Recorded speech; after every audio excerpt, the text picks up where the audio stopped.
Welcome to the physics lecture students. भाई last time हमने आपके फोर्स ऑन पैरेलल वायर देखा था, ठीक है। फोर्स की कहानी यहीं पे खत्म हो गई है। अब आइए हम मैग्नेटिक फील्ड की जगत की एक नवी कहानी शुरू करते हैं। आज का टॉपिक है current loop as magnetic dipole. भाई आपने डाइपोल का नाम पहले भी सुन रखा है क्या नहीं? चलिए जरा देखें, थोड़ा पीछे जाके देखते हैं। चैप्टर नंबर 1 इलेक्ट्रोस्टैटिक्स, हमने देखा था कि भाई एक पॉजिटिव चार्ज था और उसके कुछ दूरी पे नेगेटिव चार्ज था। तो इस अरेंजमेंट को हम कहते थे dipole. Two negative and equal charges separated by a certain distance is called dipole. इस अरेंजमेंट को हम डाइपोल कहते थे। इसके सेंटर से यहां तक का डिस्टेंस L, यहां तक का डिस्टेंस L, याद है। और हम कुछ डाइपोल मोमेंट की बात करते थे, डाइपोल मोमेंट की, जिसको हम डिनोट किससे करते हैं? P से। और उसकी फॉर्मूला क्या देखी थी? चार्ज इनटू 2L, मतलब distance into charge. So distance कितना है? L plus L 2L and charge. और इसकी डायरेक्शन कहां से कहां होती थी? माइनस से प्लस की तरफ। तो भाई ऐसा ही कुछ आज हमें देखना है मैग्नेट के कारण। बच्चों अगर मैं एक बार मैग्नेट लूं, बार मैग्नेट पता है ना आपको?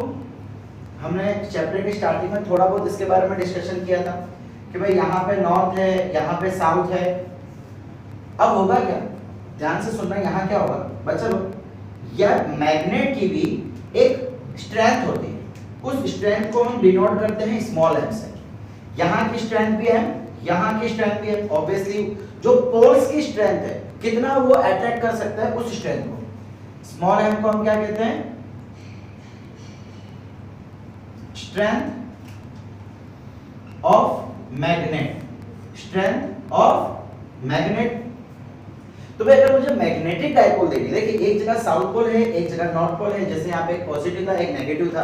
तो मैग्नेट के केस में इस अरेंजमेंट को हम मैग्नेटिक डाइपोल कहते हैं, जहां पे एक साउथ होता है, एक नॉर्थ होता है।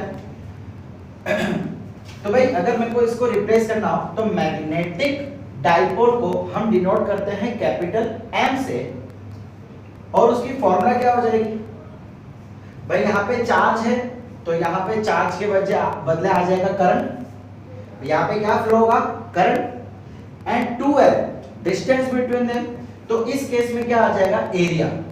इस केस में एरिया आ जाएगा, जिसको हम एरिया वेक्टर कहते हैं। कुछ याद आया?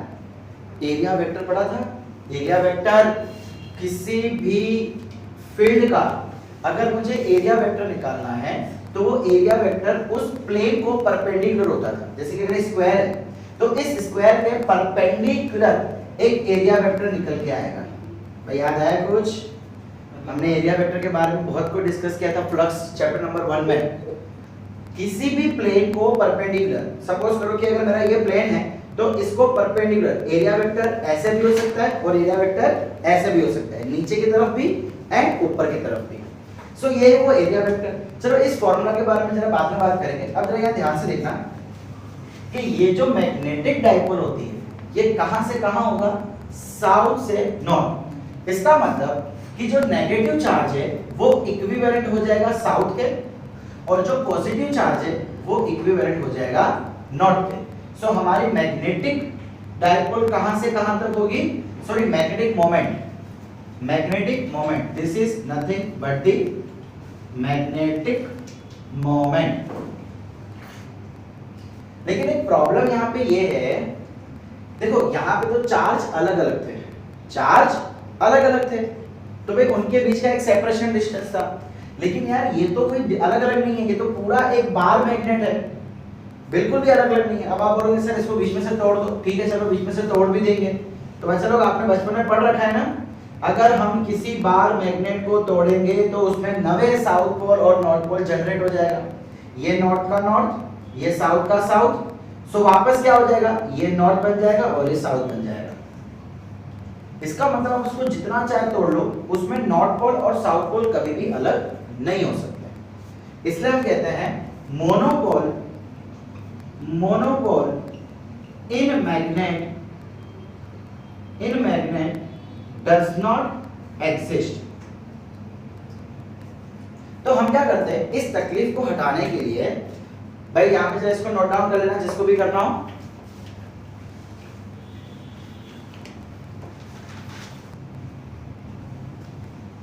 ओके, तो भैया डाइपोल दो अलग अलग पोल, लेकिन मैग्नेट में दो अलग अलग पोल को अलग कर पाना पॉसिबल नहीं है। हम क्या करेंगे, हम ले लेते हैं एक करंट की लूप। तो मतलब हमने क्या किया है, हमने एक लूप ले लिया है, उसमें मैं करंट पास कर देता हूं कुछ इस डायरेक्शन। अच्छा जरा मुझे बताओ कि इस करंट के कारण मैग्नेटिक फील्ड कौन से डायरेक्शन में होगी? हमको पता है ना, वायर में से अगर करंट पास होगा तो मैग्नेटिक फील्ड जनरेट होगी। भाई ये करंट यूं, तो मैग्नेटिक फील्ड कैसी हो जाएगी, अंदर की तरफ हो जाएगी। ओके, यहाँ पे मैग्नेटिक फील्ड भाई अंदर की तरफ देख रहा हूँ, बाहर नहीं। भाई यहाँ से मैग्नेटिक फील्ड किधर हो जाएगी, देखो अंदर। इसका मतलब क्या मैं ऐसा बोल सकता हूँ कि मेरी जो मैग्नेटिक फील्ड है वो कुछ इस टाइप से हो जाएगी।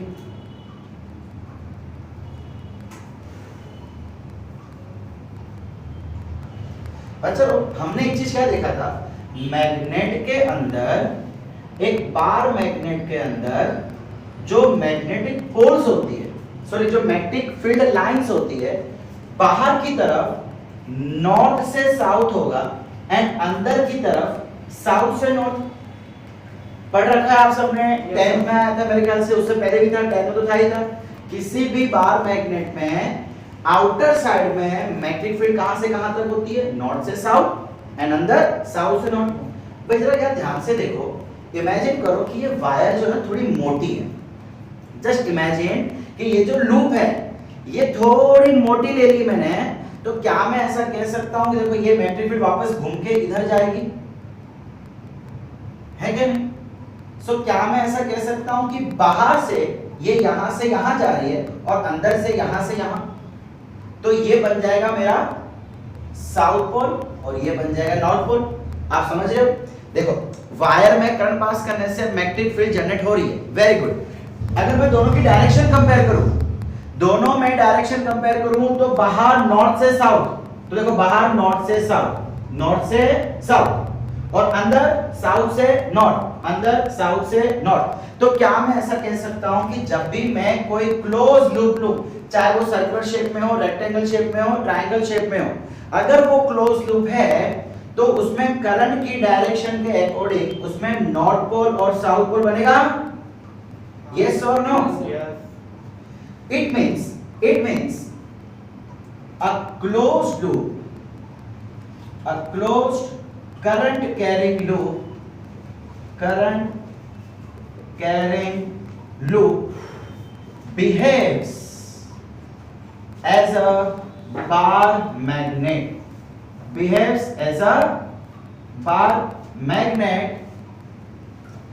It also contains north and south pole,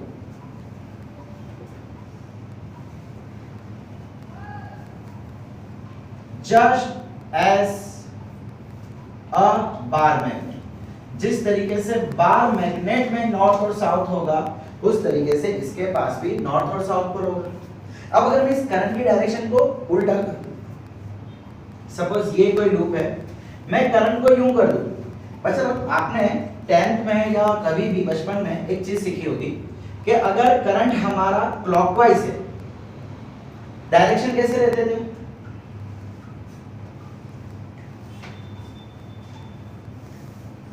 यानी कि कुछ एस बनता था। हाँ सर। कुछ ऐसे याद आ रहा है? कुछ डिजाइन कभी देखी थी आपने बचपन में? हाँ सर, याद आ रहा है। एंड अगर एंटी क्लॉकवाइज हो तो भाई इस तरीके से हम कुछ डायरेक्शन बनाते थे। हाँ सर, याद आ रहा है। कुछ याद आया? ये क्या बन गया देखो एन, ये क्या बन गया एस। तो इसका मतलब अगर आपका करंट क्लॉकवाइज है, अगर करंट क्लॉकवाइज है तो हम बोलेंगे कि वो हमारा साउथ पोल। तो देखो करंट ये यूं जा रहा है, करंट यूं जा रहा है, क्लॉकवाइज आ रहा है, क्लॉकवाइज। तो ये ऊपर वाला पार्ट, ये भाई ये हमारी कॉइल है, देखो ये हमारी कॉइल है, ये कॉइल की थिकनेस आपको दिख रही है, ये कॉइल की थिकनेस, ये कॉइल है, कॉइल के ऊपर क्या हो जाएगा साउथ पोल, कॉइल के नीचे क्या हो जाएगा नॉर्थ पोल। बच्चा यहाँ जादू ये है कि साउथ पोल और नॉर्थ पोल कोई एक जगह पे बंधे हुए नहीं है, बार मैग्नेट पे नॉर्थ और साउथ बंधे हुए हैं किसी एक ही कंटेनर के अंदर। कंटेनर नहीं होता है बट एक समझ लो कि एक ही कंटेनर, हाँ एक ही मटेरियल के अंदर वो बंधे हुए हैं, बट इस केस में बंधे हुए नहीं है, इस केस में बंधे हुए नहीं है। भाई अगर मैं इसकी थिकनेस बढ़ाऊंगा तो दोनों के बीच की लेंथ भी बढ़ जाएगी। Distance between north and south, अगर मैं थिकनेस बढ़ा दूंगा तो दोनों के बीच में डिस्टेंस बढ़ जाएगी। तो अगर क्लॉकवाइज है तो आप उसको साउथ पोल काउंट कर सकते हैं, जैसे कि ये क्लॉकवाइज था। एंड अगर एंटी क्लॉकवाइज है तो उसको हम क्या बोलेंगे, नॉर्थ पोल। सो बच्चा लोग जरा यहाँ देखो, क्या ये एंटी क्लॉकवाइज है, देखो ये क्लॉक और ये हम इस डायरेक्शन को क्या बोलेंगे, नॉर्थ। एक जगह साउथ आ गया तो ऑपोजिट में नॉर्थ। सो इस तरीके से किसी भी क्लोज लूप में से आप अगर देखो भाई, क्लोज लूप बार बार वर्ड रिपीट किया जा रहा है, क्लोज लूप, ओपन लूप नहीं। सो जब भी क्लोज लूप में से करंट पास करेंगे तो वो as a bar magnet behave करेगा, एक जगह साउथ पोल एक जगह नॉर्थ पोल। और अब जाके हम मैग्नेटिक मोमेंट की बात करेंगे। मैग्नेटिक मोमेंट फॉर्मूला वही रहेगी, formula is not going to change, I into area vector. Area हम भाई एरिया नॉर्मली काउंट करते हैं, सर्कल का, स्क्वायर का, जिसका भी देखना है देख लो, एरिया तो वैसे ही काउंट करना है। डायरेक्शन की बात करो तो डायरेक्शन कहां होगा, perpendicular to the plane, perpendicular to plane. ठीक है बच्चा लोग, यहां तक कोई प्रॉब्लम? अच्छा बच्चा लोग, अब आपको कई बार मैग्नेटिक मोमेंट की डायरेक्शन ढूंढने को कहा जाएगा, तो हम हर बार तो ऐसा कुछ करेंगे नहीं कि भाई क्लॉकवाइज है कि एंटी क्लॉकवाइज है। ठीक है, क्या करेंगे, बहुत इजी ट्रिक बता देता हूं आपको। सिंपली अपने फिंगर्स को आप कर्ल करो करंट की डायरेक्शन में। जैसे मान लो कि मैं इसकी बात करूं, अगर मुझे इसका मैग्नेटिक मोमेंट की डायरेक्शन फाइंड करनी, मुझे पता है साउथ से नॉर्थ होती है। अब सीधी सी बात है, चलो एक ये तरीका तो है ही कि अगर ये क्लॉकवाइज है तो ये साउथ पोल होगा, तो साउथ से नॉर्थ। लेकिन अगर ये लूप है और मुझे इसका डायरेक्शन फाइंड करना, मैं डायरेक्टली पता लगा सकता हूं। अपने 4 फिंगर्स को करंट की डायरेक्शन में कर्ल करो, उस समय थंब जहां पे आवे वो हो जाएगा आपका मैग्नेटिक मोमेंट की डायरेक्शन। इसका मतलब बच्चा ये साउथ पोल और इसके पीछे देखो, अब ये लूप ऐसे पड़ी है तो यहाँ साउथ पोल और इसके पीछे नॉर्थ पोल, तो मैग्नेटिक मोमेंट कहां से जाएगी, साउथ से नॉर्थ। तो ये जस्ट करंट में कर्ल किया, अंदर किया। देखो बच्चा लोग, ये चैप्टर में हमने बहुत अलग अलग चीजों के डायरेक्शन देखे, आपको याद रखना पड़ेगा। ठीक है, दूसरा, अच्छा इसकी बात करूं तो भाई इसमें करंट की डायरेक्शन में अपने 4 फिंगर्स को घुमाओ, थंब को बाहर निकालो। थंब कहां है, इधर, मतलब मोमेंट किधर होगी, बाहर की तरफ। ठीक है, अगर मेरी कोई लूप इस तरीके से पड़ी है, ठीक है, और अगर इसमें करंट यूं जा रहा है, बच्चा लोग ये लूप अब ऐसी है, ऐसी नहीं है, लूप ऐसी है, तो इस लूप में करंट यूं जा रहा है, करंट यूं जा रहा है। सो करंट की डायरेक्शन में फिंगर्स को क्लोज करो, थंब कहां जा रहा है, ऊपर, मतलब हमारा मोमेंट कहां हो जाएगा, ऊपर की तरफ। समझ आ रहा है? ये लूप ऐसे पड़ी हुई है। देखो अगर मैं आपको अच्छे से बताऊं, सर आपके वो रिंग क्यों पता? हाँ वो भी एक तरीका है, just a minute. X Y Z और ये जो आपकी रिंग पड़ी है वो कुछ एक्जेक्ट प्लेन में पड़ी है, मतलब ये एक्जेक्ट प्लेन आप समझ ही गए होंगे। देखिए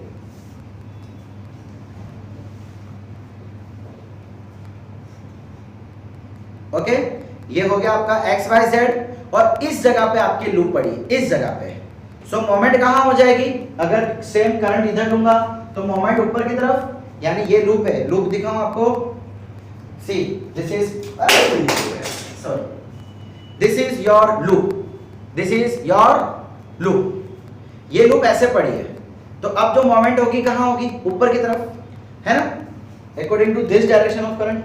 सो हम क्या बोल सकते हैं, इन जे डायरेक्शन, ये वाई एक्सिस, तो direction j cap. I j के याद है कि भूल गए, सर करंट तो सर इस साइड जा रहा है, सर करंट तो इस साइड है, तो ऊपर चलाएगा। हाँ, तो करंट की डायरेक्शन में अपनी उंगलियों को घुमाओ, करंट की डायरेक्शन में उंगलियों को घुमाओ। थंब कहाँ है?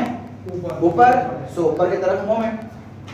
ओके, सो डायरेक्शन पता लगाने का बहुत ही इजी सा तरीका। चलिए आगे बढ़े, बस इतना ही था थियरी। अब देख लेते हैं इसके क्वेश्चंस एंड लास्ट में कुछ अच्छी अच्छी फॉर्मूलाज बनाएंगे।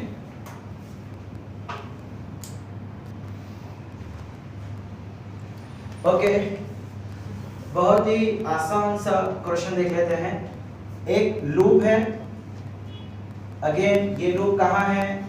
जैसे कि हमने अभी ड्रॉ किया था सेम वैसे ही ये एक्सजेड प्लेन में आपकी एक लूप पड़ी हुई है जिसका करंट आपको इस डायरेक्शन में दे रखा है 3 एम्पियर और इस लूप की रेडियस आपको दे रखी है 5 सेंटीमीटर। बताइए moment, find moment as well as its direction. चलिए शुरू करो। Find magnetic moment and its direction. Start solving. Hurry up.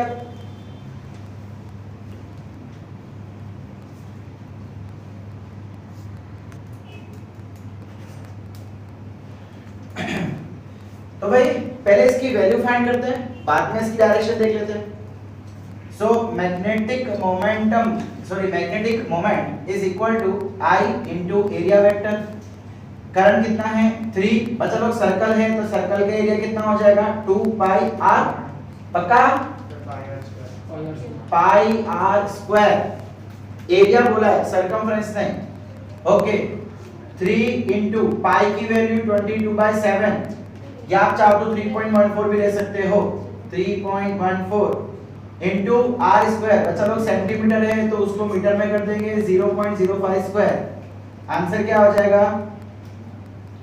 4 3 are 12, 4 9.42 into 5 25 divided by 1000 10,000 right.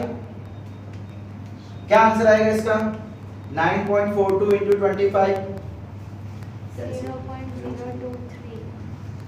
0.023। नीचे ये रहेगा कि इसको काउंट करके बोला आपने। अच्छा, डिवाइड बाय 10,000 करके 0.023। इसको हम कह सकते हैं 2.3 into 10 raised to -2। अच्छा, इसकी यूनिट क्या होगी भाई? इसकी यूनिट करंट के लिए एम्पियर, एरिया के लिए metre square, ampere metre square. Okay भाई, नहीं समझ आया? सिंपल कैलकुलेशन था। अच्छा, डायरेक्शन भाई देखो जरा ध्यान से देखना। ये देखो, ये लूप यूं पड़ी है, ये लूप आपकी यूं पड़ी है और करंट इधर है। करंट ऐसे जा रहा है, मतलब मोमेंट ऊपर की तरफ। ऊपर मतलब ये क्या है? y। सो y डायरेक्शन में हम क्या कहते हैं? j cap. सो आंसर हो जाएगा 2.3 into 10⁻⁻2 j cap ampere metre square. समझ आया बच्चे लोग? तो बच्चा लोग अगला क्वेश्चन हमने ये लिया है कि हमको यहाँ पे एक रेक्टेंगल दिया हुआ है 2 मीटर और 3 मीटर, हमको उसकी लेंथ एंड ब्रेड्थ दे रखी है। करंट 5 दिया गया है, बोला जा रहा है कि फाइंड मैग्नेटिक मोमेंट। अच्छा, फॉर्मूला क्या होगी? Magnetic moment is equal to I into area vector. Rectangle का एरिया क्या होता है? L into B। So 2 into 3 हो जाएगा। सो 2 3 जा 6, 6 5 जा 30। लेकिन डायरेक्शन भाई, करंट यूं जा रहा है तो करंट की डायरेक्शन में अपनी उंगलियां को मोड़ो तो मोमेंट कहां हो जाएगा? अंदर की तरफ। अंदर क्या आएगा भाई? यहां क्या आता है? माइनस क्या जेड है, माइनस जेड है, जेड है बट नेगेटिव। सो माइनस क्या एम्पियर मीटर स्क्वायर। ओके, बहुत ही इजी क्वेश्चन था। तो सर यहाँ से भी तो सर करंट जाएगा सर, इस एंगल से भी क्या आएगा?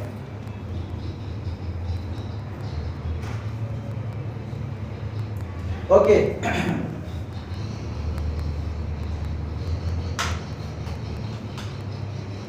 x y Z। भाई अब एक हमको यहाँ पे दे रखा है और एक कुछ यूं दे रखा है, ठीक है। आप समझ गए क्या दे रखा है ये? एक यूं है और एक यूं है, एक यूं और एक यूं। भाई इसमें करंट दिया जा रहा है हमको इस डायरेक्शन में, फिलहाल वैल्यू नहीं है, ठीक है। ये पूरी एक ही लूप है, पूरी एक ही लूप है और इसकी साइड दी है ए, ये भी ये बी और ये बी। वैल्यूज नहीं दी है, हमको सिर्फ बताया गया है कि इसकी साइड ए है, ये दोनों साइड बी, ए, मतलब ये एक रेक्टेंगल है, ये एक रेक्टेंगल है और ये एक कंटीन्यूअस लूप है। क्वेश्चन हमें भी वही है, find magnetic moment and its direction. चलिए बताइए कैसे करेंगे इस बात। वही था जो भी है। भाई अभी तक हमने क्या देखा था, लूप। यार यहाँ पे तो एक लंबा लूप है, एक लूप है आपका x और y प्लेन में और एक दिया जा रहा है आपका x और z में, तो डायरेक्शन कैसे बताएंगे। भाई इसकी डायरेक्शन यूं, इसकी डायरेक्शन यूं, मतलब यहाँ से ऊपर देखो, ये क्या हो जाएगा, ये ऊपर हो जाएगा और ये बाहर हो जाएगा। तो भाई दो डायरेक्शन कैसे पॉसिबल है, इसके कारण ऊपर, इसके कारण ऐसे, कैसे पॉसिबल है। जरा सोचिए, think of about it। तो कुछ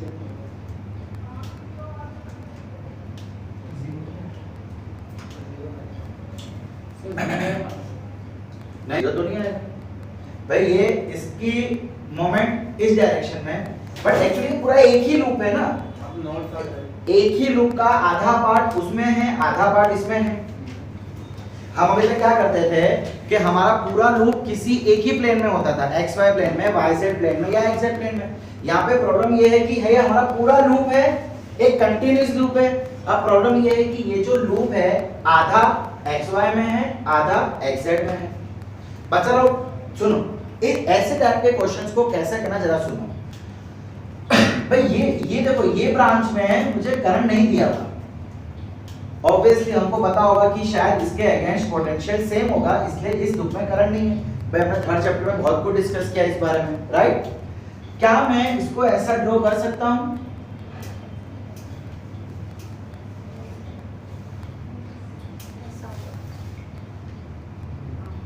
देखिए बच्चा लोग, हमको यहां करंट दिया है, यहां से देखो ये करंट इधर, क्या मैं इस करंट को यहां ले जाऊं, ये आई नहीं था, करंट नहीं था, बट मैं उसको ले गया। देखो देखते जाओ खाली, ठीक है, ये हो गया। अब यहां से भी करंट है, आई, ये भी आई, ये भी आई, अब मैं इसी को यहां भी ले जाऊं। भाई एक्चुअली इस ब्रांच में करंट था नहीं, मैंने क्या किया, एक करंट यहां ले गया, एक करंट इधर से ले गया। भाई अगर मैं वेक्टर सम की बात करूं, अगर मैं वेक्टर को पिक्चर में लेके आगे बात करूं, सो एक वेक्टर इधर आ रहा है, एक वेक्टर इधर आ रहा है, दोनों इक्वल है तो दोनों एक दूसरे को कट कर देंगे। तो क्या मैं ऐसा मान लूं कि चलो एक करंट इस डायरेक्शन में है, एक करंट इस डायरेक्शन में, दोनों एक दूसरे को कट कर रहे हैं, इसलिए उसके बीच में कोई भी करंट नहीं। तो अब देखो, अब फायदा क्या हुआ, इस तरीके से सॉल्व करने का फायदा क्या हुआ कि ये मेरा एक लूप बन गया और ये मेरा दूसरा लूप बन गया। वैसे तो पहले प्रॉब्लम ये थी कि पहले ये एक पूरा लूप था, कंटीन्यूअस एक ही लूप था।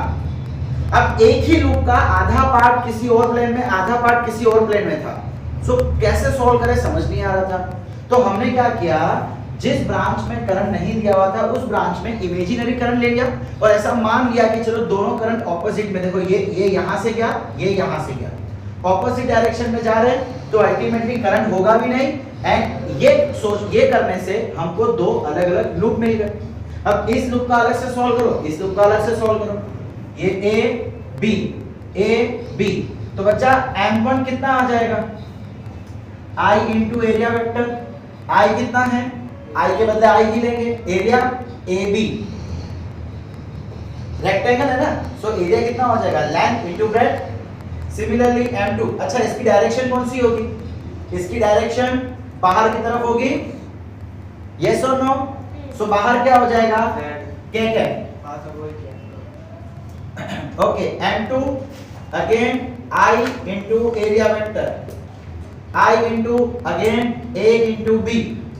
अच्छा इसकी डायरेक्शन देखो, ये लूप है ना ऐसे पड़ा है, ये लूप देखो ये yz है, z ऐसे बाहर निकल रहा है, तो ऊपर हो गई सो ये ऐसे है और करंट इसमें यूं जा रहा है, सो मैग्नेटिक मोमेंट कहाँ हो जाएगी ये ऊपर की तरफ, यानी j कैप। अब भाई नेट मोमेंट फाइंड कर लो और क्या, वेक्टर सम, एक इधर आ रहा है एक उधर जा रहा है, तो वेक्टर सम तो हम कर ही सकते हैं ना, m1 प्लस m2, m1 कितना है IAB क्या cap plus IAB j cap, IAB common क्या कैप प्लस j कैप, ये आ गया आपका answer IAB into k cap plus j cap. तो बच्चा ये आपकी मैग्नीट्यूड हो गई और ये आपकी डायरेक्शन हो गई, समझ आ रहा है भाई? ये सो इस तरीके से भी हम इसको सॉल्व कर सकते हैं। चलिए फटाफट नोट डाउन कर लो। बच्चों लोग पहले मैं आज आपको एक नया कॉन्सेप्ट सिखा रहा हूँ, एक बेसिक कॉन्सेप्ट है फिजिक्स के रिलेटेड, उसके बाद हम इसको देखते हुए क्वेश्चन भी सॉल्व करेंगे। भाई अगर मेरे पास कोई पैरेललोग्राम है या रेक्टेंगल है, स्क्वायर है, रोम्बस है, ठीक है, बोल दिया गया ABCD कुछ भी हो, rhombus, parallelogram, square, rectangle, and अगर मुझे इसका एरिया फाइंड करना है, एरिया ऑब्वियसली वेक्टर के फॉर्म में, तो बच्चा मैं क्या करूंगा जरा ध्यान से देखना, एरिया वेक्टर अगर मुझे ढूंढना है किसी भी पैरेललोग्राम, रेक्टेंगल, स्क्वायर का, तो मैं किसी भी दो कॉन्सेक्यूटिव साइड्स को मल्टीप्लाई कर दूंगा, किसी भी दो कॉन्सेक्यूटिव साइड्स का मल्टीप्लाई, यानी कि AB into BC। जरा ध्यान देना, मैं ऊपर एरो लगा दूं, वेक्टर कर रहा हूं, वेक्टर फॉर्म, तो आप इसको नॉर्मल मत बोलना कि सर रेक्टेंगल का एरिया तो ठीक है, रोम्बस का ऐसा कैसे हो गया, चलो रोम्बस का भी सेम हो जाएगा तो वो भी ठीक है सर, लेकिन पैरेललोग्राम का कैसे मल्टीप्लिकेशन, आपने पढ़ रखा होगा बचपन में, हाइट इनटू डायगोनल्स, पढ़ा है कुछ ऐसा फॉर्मूला, पढ़ा होगा, याद नहीं फिलहाल, कोई बात नहीं, यहां जरा ध्यान देना, हम क्या बोल रहे हैं, किसी भी दो कॉन्सेक्यूटिव साइड्स का मल्टीप्लाई, कॉन्सेक्यूटिव मतलब एक के बाजू में एक, यानी AB into BC या BC into CD, सॉरी ये D होगा, या CD into DA या DA into AB, किसी भी दो कॉन्सेक्यूटिव साइड्स का मल्टीप्लाई करेंगे तो आपको एरिया मिलेगा, या तो रेक्टेंगल, रोम्बस, स्क्वायर, ट्रेपेजियम, जिसका भी ढूंढना हो। और अगर मान लीजिए ट्रायंगल है, किसी भी ट्रायंगल का अगर आपको एरिया फाइंड करना है तो उसमें आपको क्या करना पड़ेगा, सिंपली सपोज करो कि अगर मैं इसको ABC बोलूं, so half of consecutive sides का multiply, half of consecutive sides का मल्टीप्लाई, तो AB into BC, या तो हाफ BC into CA, या तो हाफ CA into AB, ठीक है, तीनों की वैल्यू सेम, यहाँ पे चारों की वैल्यू सेम, किसी भी दो कॉन्सेक्यूटिव साइड्स का मल्टीप्लाई ट्रायंगल में हाफ लगा दें। ओके, फटाफट इसको लिख लो, चलो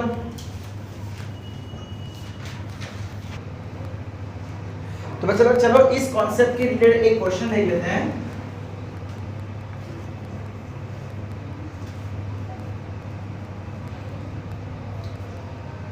भाई हमको एक रेक्टेंगल दे रखा है कुछ इस तरीके से,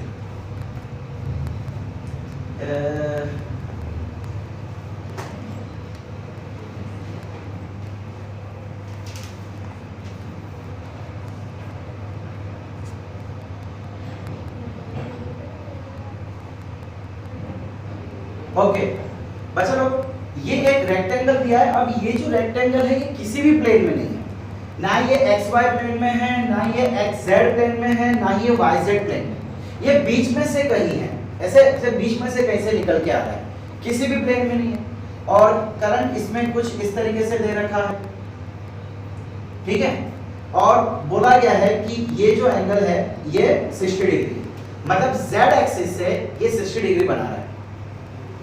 समझ आ रहा है आपको क्वेश्चन क्या है? भाई ये जो प्लेन है आई मीन ये जो रेक्टेंगल है ये किसी भी प्लेन में नहीं है, तो मैं डायरेक्शन कैसे दूंगा भाई? इसका जो भी डायरेक्शन आएगा कुछ ऐसा आएगा, देखो ये करंट और ये डायरेक्शन ऐसा कुछ क्रॉस आएगा। अब इसको मैं क्या नाम दूं? x i कैप नाम दूं, j कैप नाम दूं, क्या नाम दूं? नहीं पता ना। तो देखिए कैसे इसका आंसर सॉल्व करना, जा देखना। मैग्नेटिक मोमेंट फॉर्मूला कितनी होती है? Area I into area vector. Okay, अभी मैंने सिखाया अगर हमको एरिया निकालना है वेक्टर के फॉर्म में तो मैं यहाँ पे ऐसा लिख सकता हूँ, चलिए मैं इसको नाम देता हूँ A B C D। किसी भी दो कॉन्सेक्यूटिव साइड्स का मल्टीप्लाई, तो एक साइड में ले लेता हूँ AB मल्टीप्लाई BC। आप AB इंटू AD भी ले सकते थे, आपकी मर्जी है। आप दिस इंटू दिस भी ले सकते थे, ऑब्वियसली ये जितना एंगल होगा उतना एंगल ये भी हो जाएगा। ये इंटू ये भी ले सकते थे, आपकी मर्जी, आप कुछ भी कर सकते थे। अच्छा, हमने क्या लिया है? इन दोनों साइड का मल्टीप्लाई। अब चलो AB, चलो इसका मैं लेंथ ले लेता हूं फिलहाल A, ठीक है? ये स्क्वायर है तो चारों की चारों साइड A हो जाएगी। अब चलो ये AB है लेकिन ये AB वेक्टर है, AB एक वेक्टर है, तो क्या मैं इसके दो कंपोनेंट ले सकता हूं अलग अलग? सो अगर मैं इसका यहां कंपोनेंट लूंगा तो जहां पे एंगल बनता है वहां पे कंपोनेंट क्या हो जाएगा? cos थीटा यानी कि cos 60। जहां पे एंगल बनेगा वहां पे cos और उसके परपेंडिकुलर पे कितना हो जाएगा? a sin 60। समझ आ रहा है आप लोग को? देखिए ये एक वेक्टर था, इस वेक्टर का एक ये कंपोनेंट और एक ये कंपोनेंट। जहां एंगल बनता है वहां cos और उसके परपेंडिकुलर पे, बच्चा लोग ये दोनों परपेंडिकुलर ना, आज ये यूं है तो ये यूं होगा, ऐसे होगा ये। चलो ये ऐसे है, एक इधर तो एक इधर। समझ आ रहा है मैं क्या बोल रहा हूं? और बीच में कहीं पे हमारा वेक्टर है, सी समथिंग लाइक दिस। तो इसका कंपोनेंट इस डायरेक्शन में और इसका कंपोनेंट इस डायरेक्शन में, हमने उसके दो कंपोनेंट ले लिए। तो जहां एंगल बनेगा वहां cos और 90 डिग्री वाले पे sin। ओके, चलिए फिलहाल मैं यहां पे साइड में लिख लेता हूं AB is equal to A cos 60। ये कौन सा है? Z, इसका मतलब k बोल देंगे। दूसरा प्लस, भाई अगर मैं इसको कंपोनेंट में तोड़ूंगा तो उसको मैं ऐड ही करते हैं ना, 11 में पढ़ा होगा आपने। सो ये कितना हो जाएगा? A sin 60 direction I cap. तो A cos 60 कितना होता है? √3/2 k कैप। A sin 60 कितना होगा? सॉरी cos 60 1/2 होता है ना, 1/2। और ये कितना हो जाएगा? sin 60 √3/2 I cap. 1/a/2 common, देखो a /2 कॉमन। यहां क्या बचा? k कैप प्लस यहां क्या बचा? √3 I कैप। समझ आया बच्चा लोग? सो ये मिल गया मुझे AB। अब BC चाहिए, जरा देखो BC कहां है? ये रहा BC। भाई BC कौन सी डायरेक्शन है? BC कौन सी डायरेक्शन है? भाई जो डायरेक्शन ये होगा वही डायरेक्शन ये होगा ना। y को हम क्या कहते हैं? j cap. इसका मतलब a j कैप बोल सकते हैं। भाई इसके कंपोनेंट की जरूरत नहीं, ये तो वर्टिकली है ना, तो इसके कोई भी कंपोनेंट नहीं आएंगे, ये तो इसी के y के ही डायरेक्शन में है, तो सीधा j कैप। बस I इंटू AB की जगह पे a/2 k cap plus √3 I cap into a j cap. बस लोग 11 याद है? 11 में जब आप क्रॉस प्रोडक्ट करते हैं, ये क्रॉस प्रोडक्ट है, डॉट प्रोडक्ट नहीं है, सिंपल मल्टीप्लाई नहीं है, क्रॉस प्रोडक्ट है। सो क्रॉस प्रोडक्ट के लिए आपने कुछ ऐसी चीज सीखी होगी। भाई अगर मैं I का क्रॉस करूंगा J से तो आंसर K आएगा, J का क्रॉस करूंगा K से तो आंसर I आएगा। और अगर उल्टा जाऊंगा तो माइनस, I का K से करूंगा तो माइनस J का I से करूंगा तो माइनस K। याद है? क्लॉकवाइज जाएंगे तो प्लस, एंटी क्लॉकवाइज जाएंगे तो माइनस। I J का आंसर K, K I का आंसर J। तो जरा यहाँ पे ध्यान से देखो, I तो फिलहाल मैं बाहर रखता हूँ, a/2 को भी फिलहाल अभी मैं बाहर ही रखता हूँ, ये a/2 एंड ये बाहर। सो देखो k cap into j cap, k cap into j cap, anti clockwise है तो माइनस और आंसर आ जाएगा i कैप। फिर इन दोनों का मल्टीप्लाई i और j, i और j क्लॉकवाइज तो आंसर प्लस और आंसर कितना आएगा k, k कैप और √3 था, √3 तो एक वैल्यू है तो वो तो ऐसे ही रहेगी। ओके सो इसका आंसर बस ये जो बच गया ये final answer I a/2 minus i cap. अब आपके पास करंट की वैल्यू होगी और a j है, इसमें a कहाँ गया? ये a है ना, ये a है बच्चा, तो आपके पास करंट की वैल्यू और ये साइड। ओके ओके ओके हाँ तो ये a हमने कॉमन निकाला ना, अच्छा a इंटू a है, हाँ ये a रहेगा, ये a रहेगा राइट, ये a रहेगा और ये भी a रहेगा। और अब वापस a को हम कॉमन निकाल सकते हो, a स्क्वायर हो जाएगा। देखो a j था, ये मल्टीप्लाई है, ये भी मल्टीप्लाई, ये एक्चुअली दिस मल्टीप्लाई दिस, तो a इंटू a वैसे ही a स्क्वायर हो जाएगा, तो आप पहले से ही a स्क्वायर को बाहर निकाल दी। चलिए हमने क्या किया, a इंटू a स्क्वायर उसको पहले से ही बाहर लिख लिया। ओके बिकॉज देखो ये टर्म मल्टीप्लाई है, ये टर्म मल्टीप्लाई है, तो a तो एक सिंपल वैल्यू है, मैग्नीट्यूड है, तो मैग्नीट्यूड तो आपसे मल्टीप्लाई हो जाएगा, सो a इंटू a स्क्वायर। अब आपके पास साइड दी जाएगी, a करंट दिया जाएगा i, वैल्यू रखो, आंसर फाइंड करो, बस फिनिश। ओके